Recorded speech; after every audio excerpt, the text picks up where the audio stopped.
बिस्मिल्लाहिर्रहमानिर्रहीम। अस्सलाम वालेकुम नादरीन, आप यूट्यूब चैनल देख रहे हैं। मैं इमरान खान। नादरीन, एस्टेब्लिशमेंट के मुकाबले में पाकिस्तानियों को बड़ा हौसला मिला है ये जो मिशन नूर था उसके बाद। और मिशन नूर मैं बड़ी आसानी से इसलिए कह रहा हूँ कि मैंने तो सारी तहकीक करके देख ली है। मुझे वो चीज़ें कहीं नहीं मिली जिन चीज़ों के बारे में दावे किए जा रहे थे कि ये गैर मुस्लिमों की एक जमात है उसके साथ इसको जोड़ दो, ये कादियानियों की एक जमात है उसके साथ इसको जोड़ दो। ये एक्चुअली एक पम्फलेट जारी किया गया था जिसको देखने के बाद पाकिस्तान तहरीक इंसाफ की क़यादत में से कुछ लोग घबरा गए और कुछ दीगर लोग जो हैं वो भी घबरा गए। तो इसको सिंपल करें, जो ओवरसीज़ पाकिस्तानी हैं जो बाहर रहते हैं पाकिस्तान से, उन्होंने डरने से इनकार कर दिया। उन्होंने कहा जी ऐसी तैसी, हमने अपना नाम तब्दील नहीं करता। भाई अल्लाह ताला ने कुरान पाक 1400 साल पहले नाजिल किया, उसमें नूर का जिक्र है, और बाद में कोई भी किसी का भी नाम हो नूर, इससे क्या फ़र्क पड़ता है। ये जाहिद गशकोरी साहब हैं, इन्होंने पाकिस्तान में जो कादियानियों की लीडरशिप है उससे भी रब्ता किया और उनसे भी पूछा कि जनाब ये कोई मिशन नूर नामी या कोई 20 सितंबर से रिलेटेड आपका कोई मिशन या कोई ऐसी चीज़ या कोई ख़ास खसूसियत इस हवाले से है। उन्होंने साफ इनकार कर दिया। उन्होंने कहा ये हमारा इससे कोई ताल्लुक़ नहीं है और ना ऐसी कोई बात है। मामला पता क्या है? मामला ये है कि इसको मुतनाज़ करना था, खौफजदा करना था, और कई लोग जो है वो शाह से ज़्यादा शाह के वफ़ादार निकल आए। कई लोगों से बेवकूफ़ी हो गई, लेकिन जिनसे बेवकूफ़ी हुई, बजाय इसके कि वो बेवकूफ़ी के ऊपर डटे रहते, उन्होंने बाकायदा खुद आकर अजानें दी और अपनी वीडियोस जो है वो पोस्ट की। तो इससे ज़रा सूरत हाल उनके लिए भी बेहतर हो जाती है। अब नादरीन, यही तो खौफ है जिसको तोड़ना है। ये पाकिस्तान की एस्टेब्लिशमेंट या एजेंसियाँ करती क्या हैं? ये आपको अलग अलग हथियारों से डराते हैं। कभी आपके ऊपर मदद का हथियार लगाते हैं, कभी करैक्टर असैसिनेशन करते हैं, कभी आपके कारोबार को तबाह करते हैं, कभी आपके इवन आपकी उबल वतनी के ऊपर शक करते हैं, आपको गद्दार डिक्लेयर कर देते हैं। तो ये एजेंसियों का पुराना खेल है। इसी खेल को तो तोड़ना है, इसी के रूल्स तो बदलने हैं कि आप ये नहीं कर सकते, हम फैसला करेंगे कि हमने क्या करना है। हमारे ईमान का फैसला हमारा रब करेगा। हम मुहिब्बे वतन है, ये हमारा दिल हमें बताता है, हम खुद ये फैसला कर लेंगे।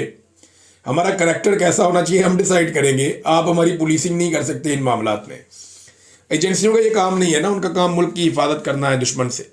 वो काम करें और हम इस मुल्क के मालिक हैं, यानी हम ही से तनख्वाह लेते हैं, हमें ही सर्टिफिकेट देते हैं कि भाई तुम्हारा किरदार ये होना चाहिए, तुम इस तरह मुहिब्बे वतन बनो, या तुम्हारे ईमान के तकाजे ये हैं। ये काम एजेंसियों का करने का नहीं है। एजेंसियों के अहलकार जो हमसे तनख्वाह लेते हैं, हम टैक्स देते हैं जिस पे वो पलते हैं, वो कैसे ये कर सकते हैं? हमारे साथ ये ज्यादती वो नहीं कर सकते। अब आज़ान देने वाले अफराद की गिरफ्तारियों की भी इतलात आ रही हैं। कुछ लोगों को गिरफ्तार किया गया। बचियाना साहब की इतला आई, वो गिरफ्तार हो गए हैं। आलिया हमजा साहिबा ने बताया कि फ़लाँ फ़लाँ लोग जो है वो गिरफ्तार हो गए, खबरें आ रही हैं। तो अब इस पर भी कोई मुफ्ती तकी उस्मानी साहब या मुफ्ती मुनीब साहब या कोई और जो सरकारी मुल्ला हैं, वो इसके ऊपर भी अपना स्टेटमेंट दें ना और बताएं ना कि क्या अजान देने के ऊपर किसी को गिरफ्तार किया जा सकता है? कि अगर कोई शख्स अजान दे रहा है, अपने रब को पुकार रहा है, तो क्या उसे गिरफ्तार किया जा सकता है? ऐसी कोई ऑप्शन है? मेरी तो समझ से बाहर है कि ये मौलवी सिर्फ इमरान खान के खिलाफ ही जागते हैं, या जब इन्हें एस्टेब्लिशमेंट कहती है तभी इनकी आंख खुलती है, अदरवाइज ये सोते ही रहते हैं। अब ये आप देखें ना, एस्टेब्लिशमेंट ये काम कितना पुराना कर रही है। आपको याद होगा इस्लामी जमहूरी इत्तेहाद हुआ करता था एक, ये तहरीक इस्तेहकाम पाकिस्तान, नवाज शरीफ साहब इसमें भी होते थे, आपको याद होगा। ये उस वक्त भी एस्टेब्लिशमेंट चलाती थी इन सारे कठपुतलियों को। ये उस दौर का अगर आप एक इश्तिहार देखें, बेनज़ीर भुट्टो साहिबा के दौर का, शुरू का, तो उसमें इश्तिहार में क्या लिखा हुआ है? ये एस्टेब्लिशमेंट उस वक्त किस तरह के सर्टिफिकेट बांटती थी। लिखा है कि भारत के यार, इसराइल के वफादार, पीपल्स पार्टी के गमख्वार। अंदाजा करें आप, ये एस्टेब्लिशमेंट का उस दौर का। आज भी वही खेल खेल रहे हैं, ना इनके अल्फाज बदले, ना इनका तरीका वारदात बदला, यानी ये उसी पुराने पैटर्न पे चल रहे हैं। लेकिन अब इनका मुकाबला नई नस्ल से है, टक्कर के लोग हैं। ये जो नई नस्ल है ना, इनके पास बड़े ज़बरदस्त आइडियाज़ हैं। रिजवान गलज़ी साहब ने बड़ी ज़बरदस्त बात की कि गोली आइडिया का मुकाबला नहीं कर सकती। आइडियाज़ बहुत आगे की चीज़ होते हैं, वो दिमाग में पैदा होते हैं, आप उन्हें गोली उसे भून नहीं सकते, और वो आपको शिकस्त देते हैं। और यही हुआ है। देखिए अब ये पुराना जो एक इश्तिहार है, इसके अंदर क्या लिखते हैं ये जनाब, उसमें लिखा जी कि वाशिंगटन में बेनज़ीर हुकूमत के लिए लॉबी करने वाला मार्क सेगल यहूदी है। पीपल्स पार्टी की हमायत में अमरीकी इमदाद बंद कराने की धमकी देने वाला कांग्रेसमैन यहूदी है। राजीव गांधी का कहना है बेनज़ीर भुट्टो की दोस्ती पर हमें फ़ख्र है। सलमान रुश्दी का कहना है मेरा वोट पाकिस्तान में होता तो बेनज़ीर भुट्टो को देता। अब ये सारी चीज़ें जो है ना वो लगा के और जनाब मसाले तैयार करके, उस वक्त नवाए वक्त इनका बहुत साथ देता था हमेशा से, क्योंकि एस्टेब्लिशमेंट का पिट्ठू अखबार था उस दौर में।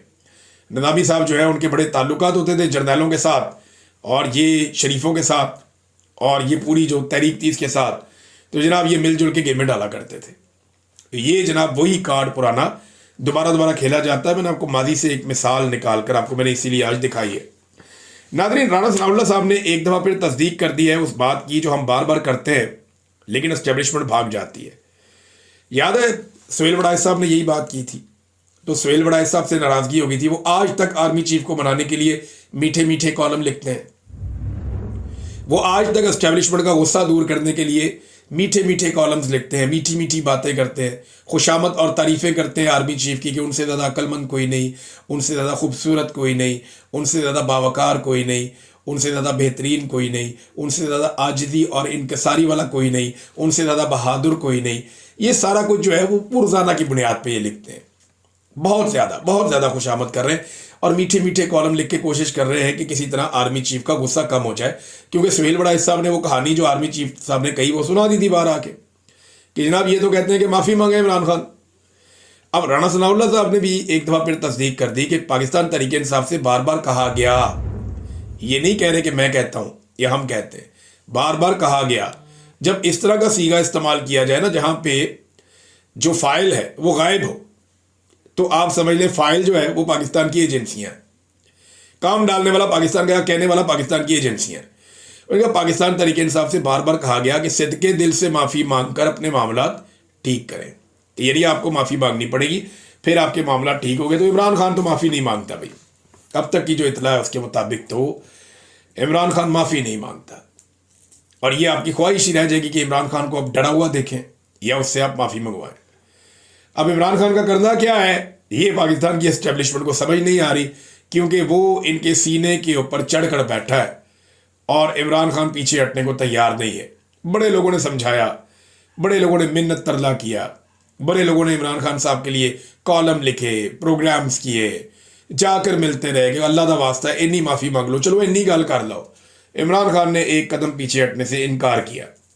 तो ये है जनाब अब तक सूरत हाल। राणा सनाउल्लाह साहब ने भी उसी खबर की तस्दीक कर दी है।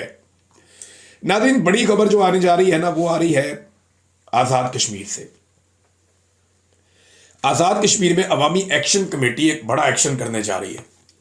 उनके बड़े संजीदा और देरीना मुतालबात हैं और जायज़ मुतालबात हैं। वो मुतालबात मैं आपके सामने रखता हूं, लेकिन पहले आपको मैं एक और चीज़ दिखाता हूं। ज़रा ये तस्वीर आप देखिए, बड़ी इंटरेस्टिंग है। यहां पे ये मजदूरों को भर भर के ले जाया जा रहा है रावलपिंडी से और इन्हें पहुंचाया जा रहा है आज़ाद कश्मीर। वो क्यों? इन्हें आज़ाद कश्मीर पहुंचाया जा रहा है दीगर शहरों से इकट्ठा करके कि वहां पे एक जलसा करना है। लगभग 1 दर्जन के करीब सियासी शख्सियात और जमातें इकट्ठी की गई हैं और इतने सारे ग्रोहों को इकट्ठा करके वहाँ पे भी एक पीडीएम एस्टेब्लिशमेंट ने बनाई है, वहाँ की हुकूमत को भी साथ मिलाया है और मिलाकर अब उनका एक जलसा रख लिया। ये जलसे का अगर आप स्टेज देखें तो सबके मुंह लगाए हुए हैं, बहुत ज़्यादा बंदे हैं। तो ये सारे जो है जनाब एस्टेब्लिशमेंट के साथ मिलकर तो अवामी एक्शन कमेटी के खिलाफ निकल पड़े हैं कि जनाब हम ताकत शो करेंगे, हम ये करेंगे, हम वो करेंगे। तो अवामी एक्शन कमेटी के खिलाफ जलसा करने के लिए जो मजदूर तबका है उसको रावलपिंडी से कोस्टरों के अंदर भर भर के पहुंचाया जा रहा है और अवाम जो है वो रास्ते में खड़ी होकर तालियां बजा रही है, इनका मजाक उड़ा रही है कि अपनी औकात चेक करो, तुम लोग किस काबिल रह गए हो। ये हालात हैं पाकिस्तान की एजेंसियों के और ये औकात रह गई है इनकी अवाम के सामने। अवाम वहाँ पे खड़ी होकर मजाक उड़ा रही है। अब जो चार्टर ऑफ डिमांड है उसकी तरफ आ रहे हैं। अच्छा, ये कह रहे हैं जी हम इकट्ठे होके तो एजेंसियों के साथ खड़े हैं। दूसरी तो जो अवाम है वो अवामी एक्शन कमेटी के साथ खड़ी है।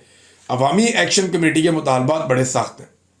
अब उनके मुतालबात मैं आपके सामने रखता हूँ, बड़े जायज़ उनके मुतालबात हैं और 29 तारीख को उन्होंने निकलने का ऐलान कर दिया। 29 से पहले अब ये लोग कोशिश कर रहे हैं कि कोई माहौल अपना बना लें या कुछ ऐसा कर लें कि थोड़ी इनकी भी बातचीत बन जाए, लेकिन बात बन नहीं रही। बात ना बनने की जो सादा वजह है ना, वो ये है कि अवामी सपोर्ट नहीं है। पाकिस्तान से, रावलपिंडी से, मुख्तलिफ शहरों से बंदे ले जाए जा रहे हैं जलसा करने के लिए आज़ाद कश्मीर में। आज आज़ाद कश्मीर में लीडरशिप तो मौजूद है, जो एस्टेब्लिशमेंट के टुकड़ों पे लीडर बने हैं, जो एस्टेब्लिशमेंट की खुशनुदी हासिल करके लीडर बने हैं, वो वहां मौजूद तो हैं, लेकिन उनके पास पब्लिक नहीं है। पब्लिक उन्हें पाकिस्तान से भेजी जा रही है आज़ाद कश्मीर में। तो आज़ाद कश्मीर की जो पब्लिक है वो अपनी लोकल लीडरशिप के साथ खड़ी है। अवामी एक्शन कमेटी, उनके मुतालबात सुने आप। वैसे अवामी एक्शन कमेटी ने एस्टेब्लिशमेंट का पूरा ही बंदोबस्त कर दिया है। जो उनके मुतालबात हैं आप देखें तो एक तो उन्होंने कहा जी कि हुक्मरान अशराफिया की मुराद का फौरी तौर पर खात्मा किया जाए, मोबाइल कंपनियों की लूट मार का खात्मा किया जाए, मुहाजिरीन मुकीम पाकिस्तानियों के नाम पर असेंबली नशिस्तों का खात्मा किया जाए। ये एस्टेब्लिशमेंट को इंतहाई नापसंद है। ये वो 12 सीटें हैं जो एस्टेब्लिशमेंट बाहर से लेकर आती है बंदे जितवा के, और इनकी बुनियाद पे वो आज़ाद कश्मीर की हुकूमत पे कंट्रोल करते हैं। अब वो कह रहे हैं जी आज़ाद कश्मीर में जो हुकूमत बनेगी वो आज़ाद कश्मीर के लोग ही वोट डालेंगे। ये अब आप पाकिस्तान से सीटें ना लेकर आए और लाके इसका हिस्सा ना बनाए। तो ये एक टेक्निकल चीज़ उन्होंने पकड़ ली है। फिर कुछ सड़कों की तामीर के हवाले से उन्होंने कहा, कुछ शोहदा है उनकी फैमिलीज में मुलाजमतों के हवाले से उन्होंने कहा।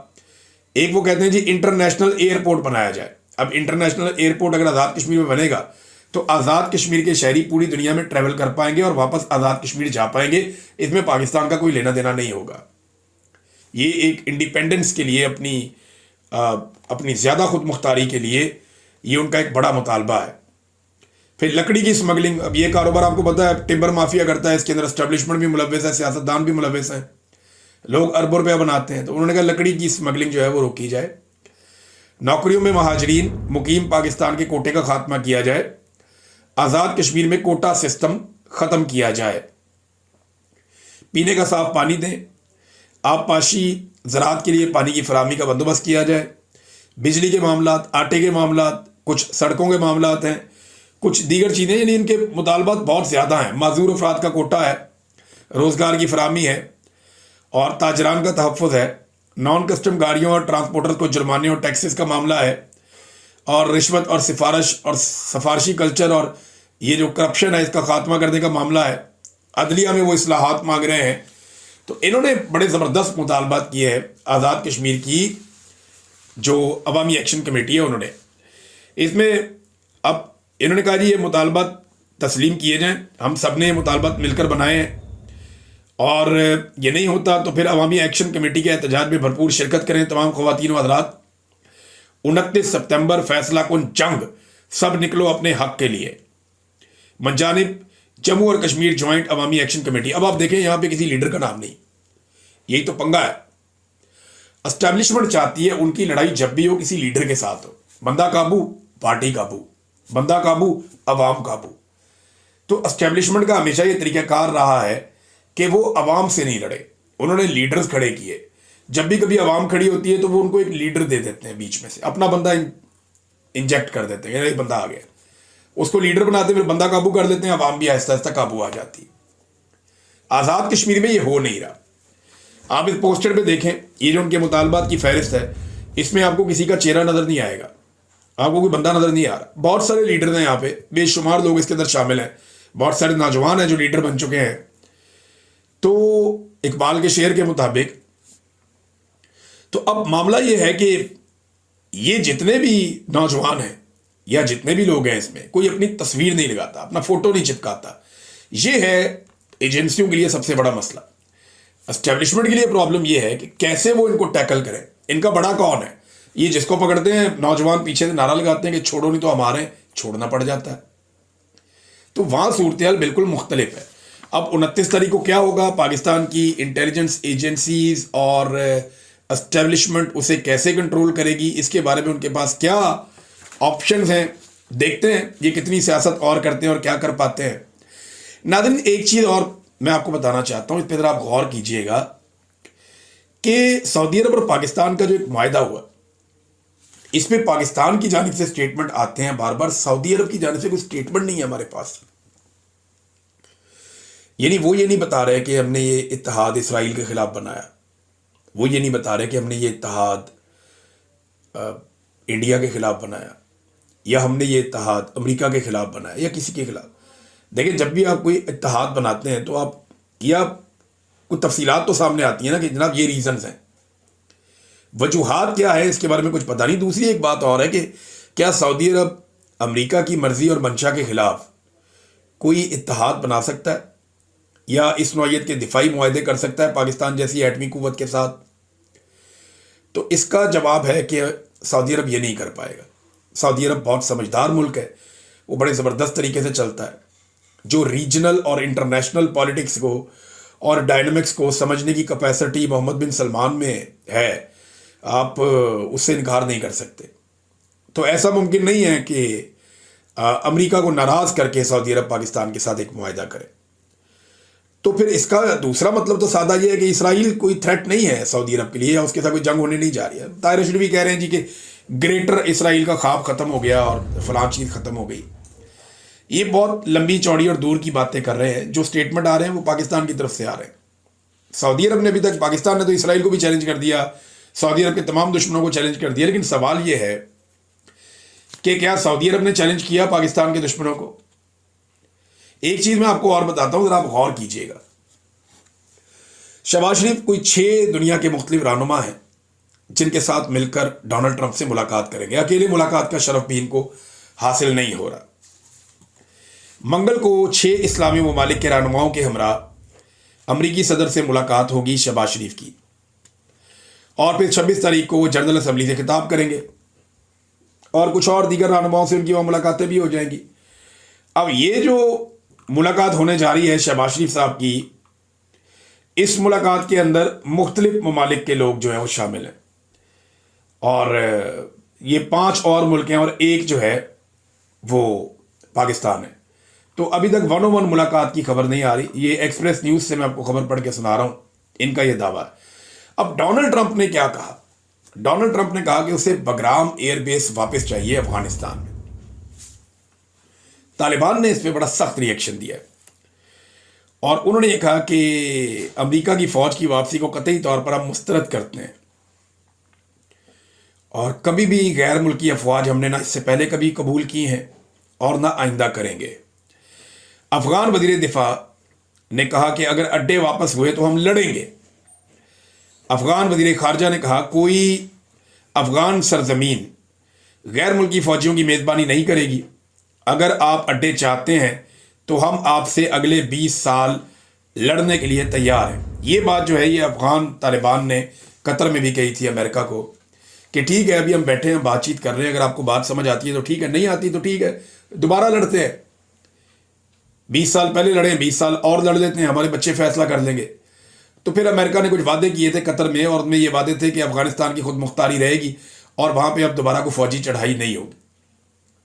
अब अफगानिस्तान कहता है कि ये वाले वादे आप पूरे करें। डोनाल्ड ट्रंप कहता है कि मैंने बगराम एयरबेस लेनी है, और साथ ही साथ डोनाल्ड ट्रंप ने धमकी आमेज लहजा भी इख्तियार कर लिया एक सवाल के जवाब में, ये तो हमने लेनी है, दे देंगे तो ठीक है, तो फिर हम देखते हैं फिर हमने क्या करना है। और ये ज़रा धमकी आमेज लहजा था डोनाल्ड ट्रंप का।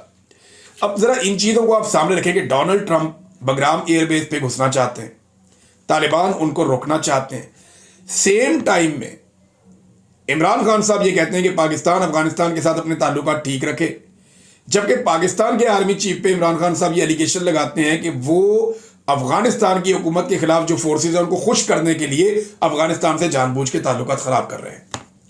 और इसी दौरान में ख्वाजा आसिफ क्या कहते हैं कि अफगानिस्तान हमारा दुश्मन मुल्क है। इन सारी चीज़ों को इकट्ठा करें ना तो ऐसा लगता है कि पाकिस्तान एक मरतबा फिर ज़हनी तौर पर तैयार हो गया है, या पाकिस्तान ने अपनी खिदमात अमेरिका बहादुर के सामने पेश कर दी हैं कि आप अफगानिस्तान में कोई और एडवेंचर भी करना चाहते हैं तो हम आपका साथ देंगे। बज़ाहिर ऐसा दिखाई दे रहा है।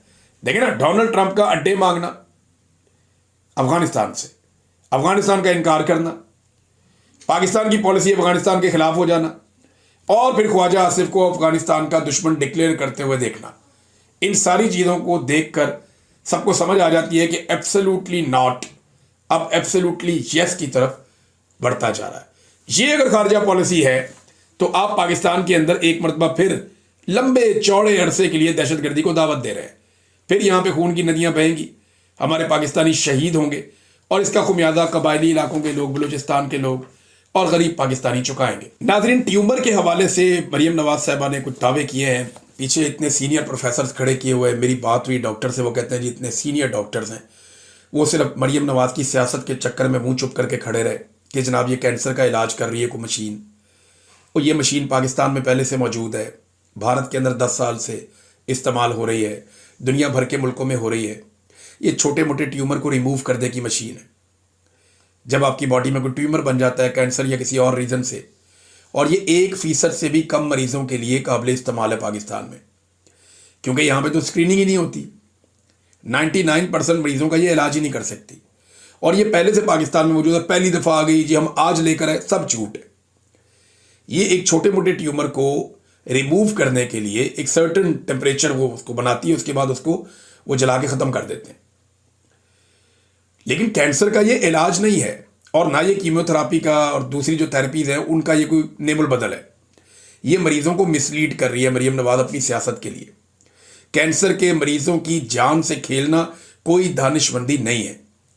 ये मशीन पूरी दुनिया में पहले भी इस्तेमाल होती रही, पाकिस्तान में भी आगा खान अस्पताल में दीगर जगहों पे इस्तेमाल होती रही, और अब ये लाकर दावा करना कि जनाब हमने कैंसर उड़ा दिया, ये कर दिया, वो कर दिया, अजीब नमूने लाकर पाकिस्तान पे मुसल्लत कर दिए जो लोगों की जानों के साथ खेल रहे हैं अपनी सस्ती सियासत के लिए। भाई अगर मेडिकल साइंस में ये खातून पास नहीं हो सकी तो इसमें कैंसर के मरीजों का क्या कसूर है बेचारों का कि ये उनकी जान से खेलना शुरू हो गई। और पीछे खड़े हुए जो प्रोफेसर हैं, सीनियर डॉक्टर हैं, उन्हें शर्म आनी चाहिए कि वो इस झूठ को पकड़े वहां पे कि बीबी ऐसा नहीं है। ये बहुत महदूद पैमाने पर, और पाकिस्तान जैसे मुल्क के अंदर तो 1% से भी कम लोगों के लिए ये काबिल इस्तेमाल है, और वहां पे भी ये कैंसर का मुकम्मल इलाज नहीं है। और आप जो इसको करार दे रही हैं कि ये थेरेपी तमाम चीज़ों से निजात दे देगी, कैंसर का हर मरीज ठीक होकर निकल जाएगा, क्या बकवास कर रहे हैं आप लोग? क्यों लोगों की जिंदगियों से आप खेल रहे हैं? ये उन प्रोफेसर्स को वहां बोलना चाहिए था। शुक्र है अल्लाह का कोई डॉक्टर बोलना शुरू हुए हैं, उन्होंने बताना शुरू किया है कि लोगों की जान से ना खेलें, अपनी घटिया सियासत अपने घर तक रखें। अब तक के लिए इतनी, अपना ख्याल रखिएगा।